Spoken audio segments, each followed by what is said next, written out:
Niatnya ingin mengurangi harta, justru karena bersedekah pundi-pundi pahala terus mengalir dan pundi-pundi rezeki keuntungan perdagangan terus semakin banyak.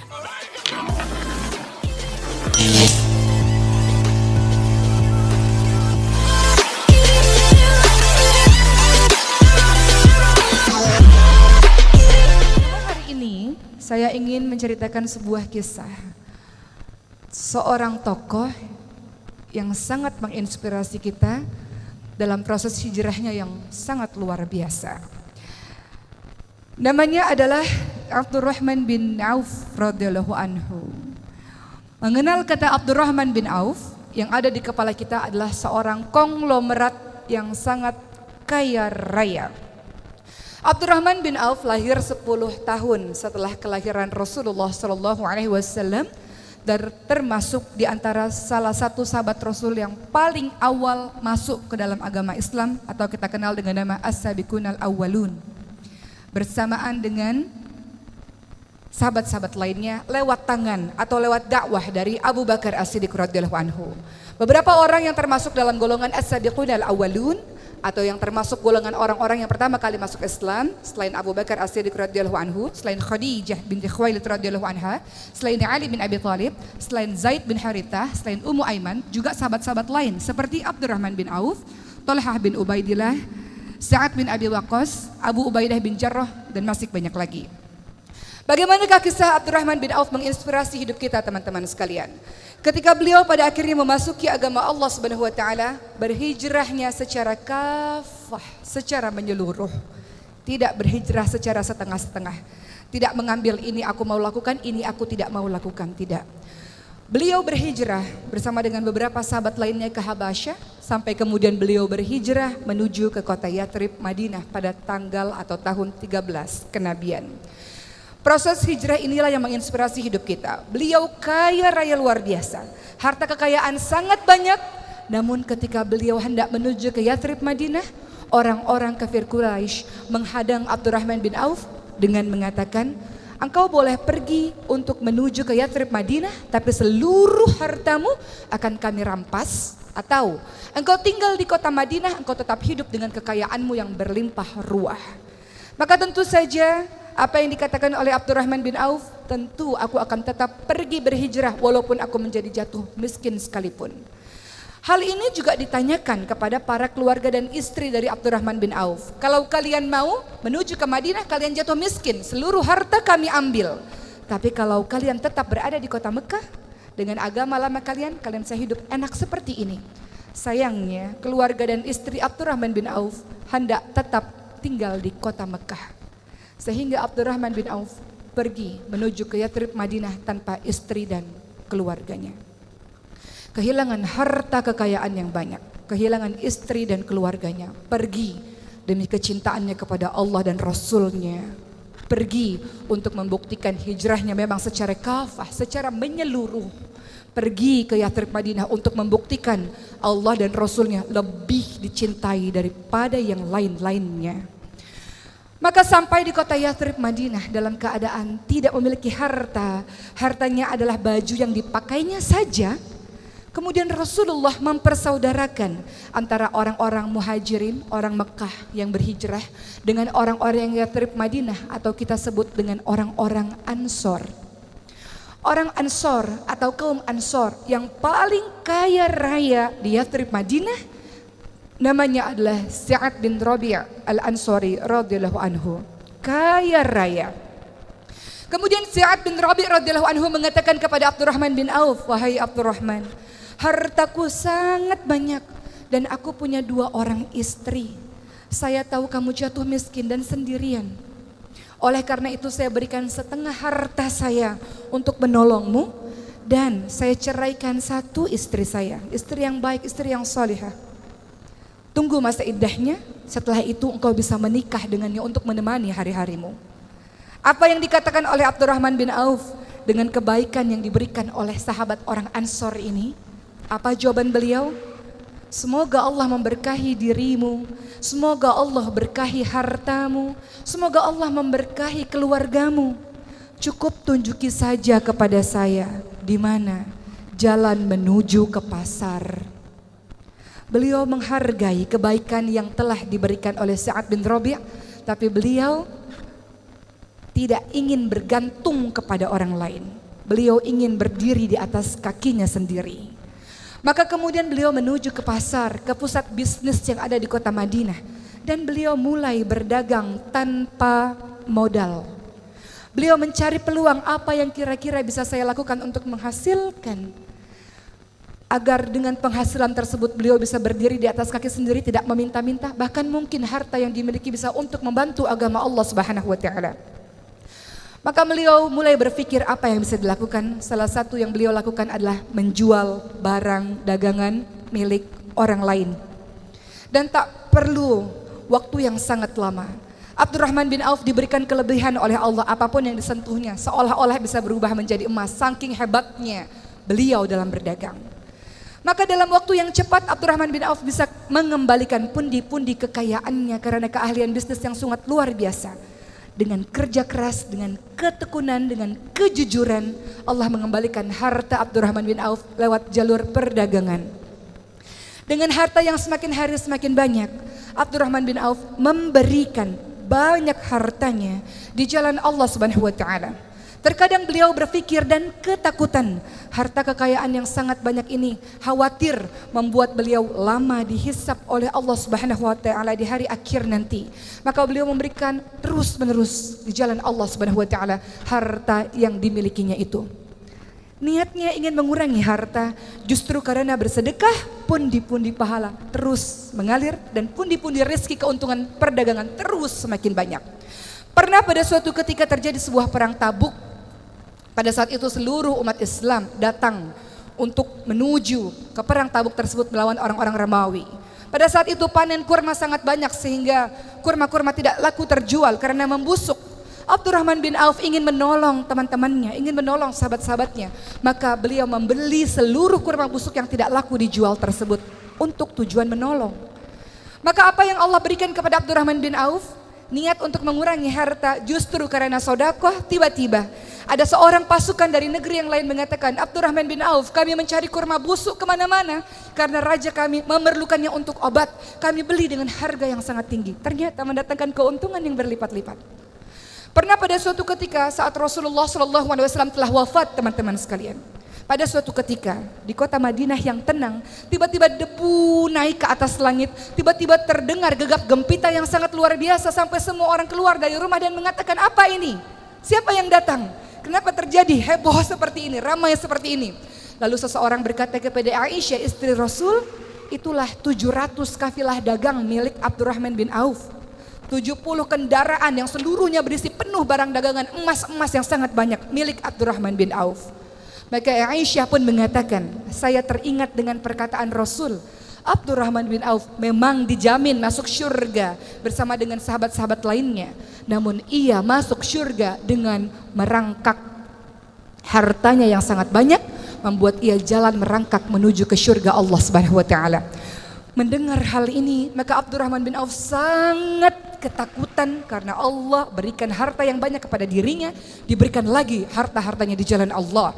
Bahkan Abdurrahman bin Auf pada saat itu memberikan setiap orang yang ikut dalam perang Badar 400 dirham setiap orang. Utsman bin Affan, orang yang kaya raya saja, menerima pemberian dari Abdurrahman bin Auf. Utsman bin Affan mengatakan, hartanya Abdurrahman bin Auf adalah berkah, hartanya adalah halal, dan ini adalah sebuah kebersihan, sebuah kesembuhan. Begitu kata Utsman bin Affan. Luar biasa kaya raya. Namun sodakohnya sangat luar biasa. Namun di balik seluruh kekayaannya, sang konglomerat ini hidup dengan sangat sederhana. Kalau ia bergabung dengan pelayan dan hamba sahaya, orang tidak tahu mana majikan, mana pelayan. Saking sederhana sekali penampilan dari Abdurrahman bin Auf. Sederhana dalam hidupnya. Pernah beliau berpuasa, kemudian diberikan makanan yang enak oleh anak-anak buahnya. Lalu Abdurrahman bin Auf menangis dan mengatakan, Mus'ab bin Umair adalah orang yang lebih mulia daripada saya. Namun matinya dalam keadaan kain kafan tidak cukup untuk menutupi tubuhnya. Ditarik ke kepalanya terlihat kakinya, ditarik kain kafan ke kakinya terlihat kepalanya. Hidupnya miskin seperti itu, padahal beliau adalah orang yang sangat mulia. Hamzah bin Abdul Muthalib orang mulia, cuma matinya, wafatnya juga dalam keadaan tidak berharta, dalam keadaan mengenaskan dalam perang Uhud. Rasulullah di detik-detik wafatnya juga bersama dengan keluarganya tidak pernah memakan makanan yang enak. Saya khawatir kebaikan ini disegerakan oleh Allah di dunia, kenikmatan ini disegerakan oleh Allah di dunia, sedangkan saya tidak tahu bagaimana kedudukan saya nanti di hari akhir. Jadi beliau menangis ketika harta kekayaan makanan enak diberikan di hadapannya, takut luar biasa. Abdurrahman bin Auf bukan orang sembarangan, tidak hanya sekedar konglomerat, beliau adalah orang yang juga ikut berperang di jalan Allah. Beliau ikut perang Badar, beliau ikut perang Uhud, beliau ikut seluruh peperangan yang dilakukan oleh Rasulullah SAW. Tidak hanya ikut berperang, tapi beliau juga adalah orang yang senantiasa berdakwah, mengajak orang lain kepada agama Allah Subhanahu wa taala. Pada saat zaman Umar bin Khattab mengumpulkan beberapa sahabat, 6 orang untuk menjadi pengganti setelah nanti beliau wafat. Salah satunya adalah Abdurrahman bin Auf, dan seluruh sahabat menunjuk Abdurrahman bin Auf yang paling layak menggantikan Umar bin Khattab. Apa kata Abdurrahman bin Auf? Saya mengundurkan diri untuk menjadi salah satu calon dari khalifah. Beliau tidak mau. Beliau merasa sahabat-sahabatnya jauh lebih mulia dibanding dengan dirinya, walau semua orang menunjuk kepada dirinya. Beliau mengundurkan diri, dan kemudian para sahabat mengangkatnya menjadi seorang hakim. Yang apabila Abdurrahman bin Auf menunjuk seseorang, maka para sahabat pun akan mengikuti perkataan dari Abdurrahman bin Auf. Maka Abdurrahman bin Auf menunjuk Utsman bin Affan untuk menjadi pengganti dari Umar bin Khattab, dan para sahabat pun setuju dengan pilihan sahabat yang mulia ini. Waktu terus berjalan sampai usia ke-75 tahun di detik-detik wafatnya. Aisyah datang kepada Abdurrahman bin Auf dan memberikan sebuah penawaran yang tidak pernah Aisyah katakan kepada sahabat yang lain. Wahai Abdurrahman, kalau engkau nanti kembali kepada Allah, jenazahmu akan dimakamkan bersebelahan dengan Rasulullah, bersebelahan dengan Abu Bakar, bersebelahan dengan Umar bin Khattab radhiyallahu anhu. Saking mulianya orang ini.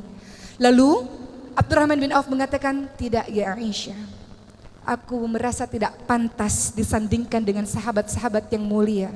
Biarkan aku dimakamkan bersebelahan dengan sahabatku Utsman bin Maz'um, sahabatku.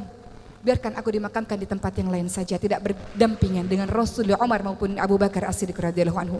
Dan beliau pun wafat dalam keadaan sebagai orang yang namanya dikenang sepanjang masa hingga hari ini. Abdurrahman bin Auf mungkin tidak sepopuler sahabat-sahabat lainnya, tapi begitulah kisah dahsyatnya yang terekam di dalam sejarah tinta emas, sejarah Islam yang luar biasa ini, teman-teman sekalian. Dari kisah Abdurrahman bin Auf kita mendapatkan banyak pembelajaran yang kita refleksikan dalam kehidupan kita yang sekarang. Abdurrahman bin Auf berhijrah di jalan Allah Subhanahu wa taala, mengorbankan banyak hal. Ia jatuh miskin mulai dari nol, ia ditinggalkan keluarganya, luar biasa. Namun kokoh berdiri tegak untuk berhijrah menjadi orang yang lebih baik. Ia meninggalkan kampung halamannya, ia meninggalkan orang-orang yang dicintainya demi kecintaannya kepada Allah dan Rasulnya. Maka sepanjang hidup kita memang tugas kita adalah berhijrah. Kenapa? Karena diri kita dari hari ke hari harus menjadi diri yang lebih baik dari hari sebelumnya. Dan itu adalah hijrah. Minadz dzulumat ilan nur, dari kegelapan menuju kepada cahaya Allah. Minal jahiliyah ilal hidayah, dari kebodohan menuju kepada hidayah Allah Subhanahu wa taala. Dari malas menjadi semangat, dari bodoh menuju ilmu, dari dada yang sempit menuju dada yang lapang. Hijrah. Namun dalam setiap proses hijrah tidak mudah. Harga syurga sangat mahal. Tidak bisa dimasuki oleh orang-orang yang tidak terbukti pengorbanannya di jalan Allah Subhanahu wa taala. Perhatikan surah Al-Ankabut ayat 2. Ahasiban nasu ayyutraku ayyaqulu amana wa hum la yuftanun.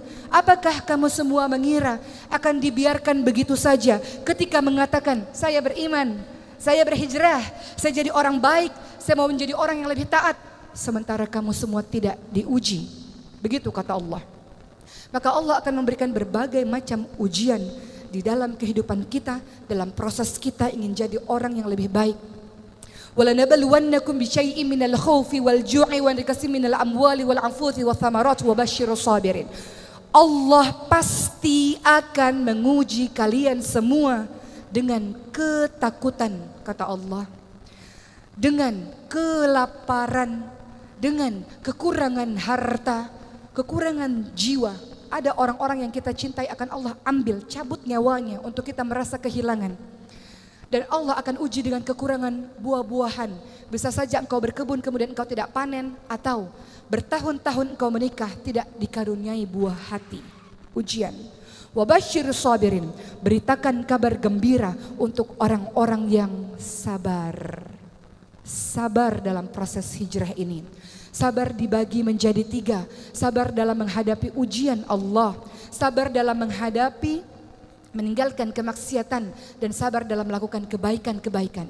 Alladzina idza asabatuhum musibatun qalu inna lillahi wa inna ilaihi raji'un. Orang-orang yang sabar, orang-orang yang paham, semua yang ada pada dirimu bukan milikmu. Hartamu bukan milikmu, kehebatanmu, ilmumu bukan milikmu, Allah yang berikan kepadamu. Kesehatanmu bukan milikmu, Allah yang berikan kepadamu. Sewaktu-waktu Allah bisa ambil mendadak begitu saja, dan engkau harus siap. Inna lillahi wa inna ilaihi raji'un. Bahwa semuanya milikmu ya Allah. Engkau ambil sewaktu-waktu, kami siap ya Allah. Begitulah yang disebut sebagai orang-orang yang sabar. Abdurrahman bin Auf memahami hal ini. Bahwa semuanya adalah bukan miliknya. Keluarganya bukan miliknya, Allah ambil. Hartanya bukan miliknya, Allah ambil. Kehebatannya dalam berniaga bukan miliknya. Maka dia bersyukur dengan ilmu kekayaan yang dia miliki, dia berkontribusi menolong agama Allah. Karena dia tahu semua bukan miliknya, sewaktu-waktu Allah ambil, Allah bisa ambil. Abdurrahman bin Auf mengajarkan kepada kita teman-teman sekalian, sabar dalam setiap episode kehidupan yang terjadi kepada diri kita. Karena begitulah yang dinamakan sebagai ujian keimanan. Namun ingat, ujian bukan hal yang sedih-sedih saja. Perhatikan surah Al-Ankabut ayat 35, wahai manusia yang mengatakan kenapa dia tidak diuji? Dia hidupnya enak, kaya raya, keluarganya bahagia, tapi tak pernah sholat. Kenapa dia tidak diuji? Itu ujian teman-teman sekalian. Kullu nafsin dha'iqatul maut wa nabluukum bisyarri wal khairi fitnah wa ilaina turja'un. Semua yang bernyawa mati. Apa yang engkau sombongkan, engkau akan mati. Dan Allah akan mengujimu dengan keburukan, kesedihan, air mata, keterpurukan. Juga Allah akan mengujimu dengan kebaikan, kekayaan, kehebatan, popularitas, jabatan yang tinggi, posisi yang hebat di mata masyarakat. Dan hanya kepada Allah lah kamu sekalian kembali. Maka bagi siapapun yang menyangka dia enak hidupnya tidak pernah diuji, sementara dia tidak sholat tapi Allah berikan kebahagiaan, dia adalah mengalami yang dinamakan dengan istidraj. Jebakan dari Allah Subhanahu wa taala. Allah beri banyak kenikmatan kepadanya, dia lupa kepada Allah, tak bersyukur kepada Allah, Allah balas nanti di hari akhir. La in syakartum la azidannakum wa la in kafartum inna adzabi lasyadid. Kalau bersyukur, ilmu yang engkau punya bersyukur, berikan kepada orang lain. Kehebatan yang engkau punya bersyukur, berikan kepada yang lain. Harta bertumpuk-tumpuk yang engkau punya bersyukur, sedekahkan kepada yang lain. Allah akan tambahkan nikmat. Kalau tak bersyukur, azab Allah pedih. Allah bisa ambil sewaktu-waktu darimu dengan begitu cepat. Tapi kalau bersyukur, Allah tambahkan nikmat. Begitulah teman-teman sekalian. Maka sabar dalam proses hijrah ini. Dan hijrah bisa istiqamah teman-teman sekalian. Ketika pertama, innamal a'malu binniyat. Engkau niatkan betul-betul karena Allah, bukan ikut-ikutan tren, bukan karena teman ikut kemudian kita ikut, bukan. Niatkan karena Allah. Imam Malik rahimahullah mengatakan, segala sesuatu yang engkau lakukan karena Allah akan berketerusan. Allah bantu dalam proses hijrahmu. Tapi segala sesuatu yang engkau lakukan bukan karena Allah, Allah bikin dia putus di tengah jalan. Maka minta sama Allah, ya Allah, apa yang aku lakukan niatkan betul-betul hanya karenamu ya Allah. Niat karena Allah. Kedua, cari teman-teman yang bisa membantumu menuju ke jalan Allah. Engkau boleh berteman dengan siapapun teman-teman sekalian, tapi engkau harus bersahabat dengan orang-orang yang membuatmu taat kepada Allah. Engkau lihat wajahnya saja engkau merasa semakin taat kepada Allah Subhanahu wa taala. Perumpamaan orang yang menjual minyak wangi, kata Rasul, siapapun yang berteman dengan penjual minyak wangi, kecipratan wanginya. Siapapun yang berteman dengan pandai besi, kecipratan baunya atau apinya. Seseorang tergantung dengan siapa dia bergaul. Seseorang akan bergantung dengan agama teman-temannya. Maka pilihlah teman-teman yang baik seperti Abdurrahman bin Auf, bergaul dengan Abu Bakar, bergaul dengan Uthman, bergaul dengan Arqam bin Abil Arqam. Ketiga, engkau bisa istiqamah dalam berhijrah kalau engkau terus menambah dirimu dengan ilmu. Yarfa'illahu alladhina amanu minkum waladhina utul ilma darajat. Al-Mujadilah ayat 11. Beriman, berilmu, belajar terus-menerus tentang agama Allah ini, Allah akan tinggikan engkau beberapa derajat, teman-teman sekalian. Jadilah pribadi-pribadi yang berilmu, terus menuntut ilmu, terus baca buku, terus datang ke kajian-kajian keislaman supaya istiqamah. 4. Cara engkau istiqamah dalam proses hijrah ini, teman-teman sekalian, adalah berdoa. Rabbana la tuzigh qulubana ba'da idh hadaitana wa hab lana min ladunka rahmah innaka antal wahhab. Ya muqallibal qulub tsabbit qalbi ala dinik. Ya muqallibal qulub tsabbit qalbi ala taatik. Wahai Allah, jangan kembalikan kami ke dalam kehidupan kami yang penuh dengan kesesatan. Jangan condongkan hati kami kepada kebodohan di masa lalu. Jangan condongkan hati kami kepada kebodohan, keburukan, kezaliman di masa lalu setelah Engkau berikan petunjuk kepada kami. Wahai Allah yang Maha membolak-balikkan hati, tetapkan hati kami ya Allah atas keimanan kepadamu ya Allah. Berdoa teman-teman sekalian, karena kita tidak pernah tahu. Tidak ada yang bisa menjamin sesoleh-soleh orang bisa saja dia mati dalam keadaan su'ul khatimah. Maka berdoa kepada Allah, minta pertolongan kepada Allah agar ketika engkau berhijrah dengan susah payah ini, ketika engkau tinggalkan apa-apa yang dibenci oleh Allah dengan susah payah ini, Allah jaga engkau dengan keistiqamahan hingga akhirnya Allah panggil engkau dengan kalimat, ya ayyuhan nafsul mutmainnah irji'i ila rabbiki radiyatan maradiyah fadkhuli fi ibadi wadkhuli jannati. Wahai hamba-hambaku, masuklah ke dalam golongan hamba-hambaku, masuklah ke dalam syurgaku. Wahai jiwa-jiwa yang tenang, Allah Subhanahu wa ta'ala menginginkan agar jiwa-jiwa yang tenang kita-kita ini, yang kita berharap termasuk dalam golongannya, dimasukkan ke dalam syurganya Allah Subhanahu wa ta'ala. Allah ingin kita termasuk golongan hamba-hambanya yang dipanggil dengan kalimat wahai jiwa-jiwa yang tenang. Mati kita nanti, kita berharap husnul khatimah. Jiwa-jiwa yang tenang, yang ruhnya diambil oleh malaikat seperti kendi yang mengucurkan air dengan lembut, dan ruh itu dibawa ke langit dan pada akhirnya merasakan kenikmatan syurga Allah Subhanahu wa ta'ala. Maka teman-teman sekalian, pada akhir tausiah saya pada hari ini, kita kembali mengenang kisah Abdurrahman bin Auf dengan keistiqamahannya, dengan tawadhu'nya yang sangat luar biasa. Tawadhu, rendah hati di hadapan Allah Subhanahu wa ta'ala, rendah hati di hadapan para manusia-manusia lainnya. Jangan engkau berlaku sombong. Wa ibadur rahmanil ladzina yamshuna 'alal ardi hauna wa idza khatabahumul jahiluna qalu salama. Hamba Allah yang Maha Pengasih adalah mereka yang berjalan di muka bumi ini dengan tawadhu, dengan rendah hati, dan ketika ada orang-orang jahil menyapa mereka, qalu salama, ucapkan kalimat-kalimat yang baik, ucapkan kalimat-kalimat yang penuh dengan kesantunan. Jadilah hamba-hamba Allah yang menolong agama Allah sebagaimana Allah menolong kehidupanmu berkali-kali, teman-teman sekalian. Jadilah seorang hamba-hamba Allah yang kokoh dalam keimanannya, sabar untuk jadi orang-orang baik, dan ajak teman-temanmu untuk menjadi baik bersama-sama. Karena engkau semua, kita semua digelari dengan kalimat kuntum khairu ummah ukhrijat linnas ta'muruna bil ma'ruf wa tanhauna 'anil munkar. Kamu sekalian adalah umat terbaik yang dilahirkan untuk manusia, yang punya tugas mengajak manusia lainnya kepada kebaikan dan mencegah manusia lainnya kepada keburukan.